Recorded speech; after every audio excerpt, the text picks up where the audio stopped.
This podcast is about turkeys. I don't mean the country Turkey, of course.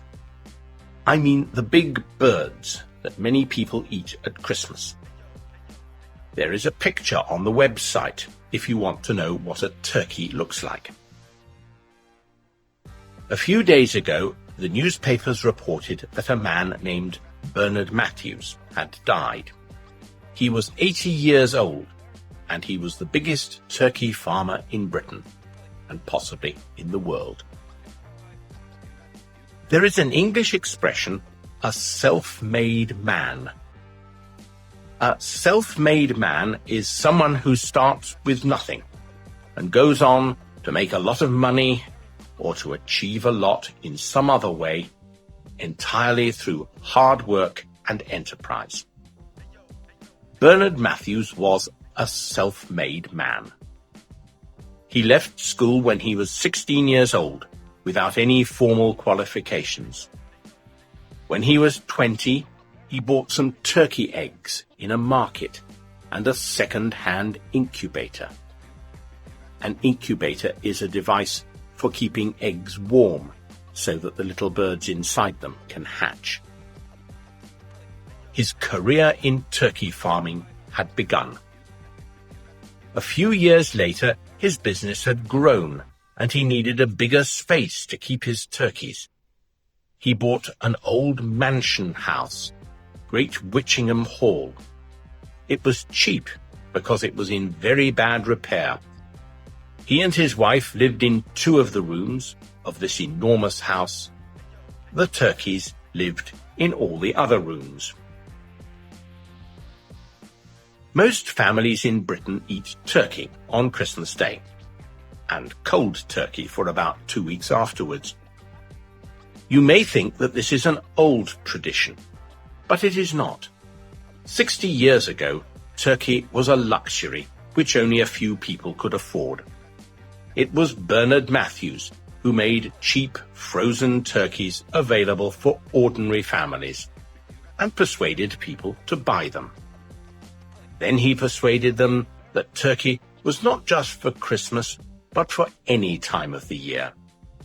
His company started to make other products containing turkey meat and persuaded people to buy them as well. He became famous by appearing in the TV advertisements for his products. There is a link to one of these advertisements on the website.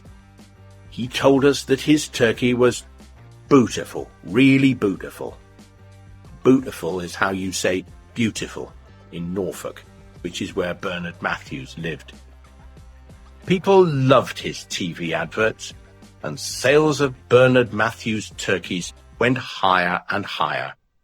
Today, about 1/3 of all the turkeys sold in Britain are Bernard Matthews Bootiful turkeys. By the time he died, Bernard Matthews was a very wealthy man, and today his company provides work for several thousand people. Bernard Matthews transformed turkey from a luxury, which only a few people could enjoy, into a food for everyone. Of course, he had to cut the costs of turkey farming and find ways of rearing turkeys in huge numbers. He perfected what we call factory farming of turkeys, in which thousands of birds are kept in huge sheds. He bought several old military airfields and covered them with turkey sheds.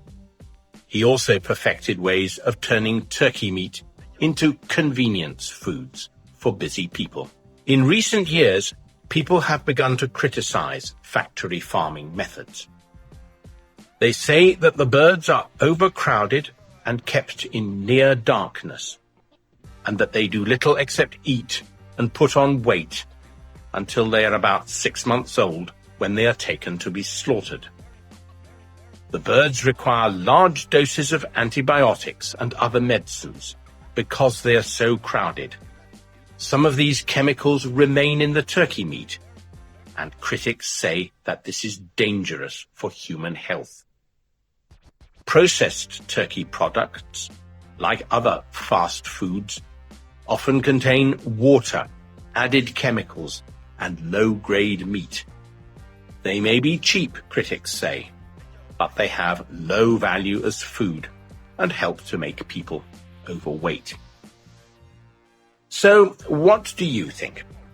Are Bernard Matthews turkeys really Bootiful? Goodbye.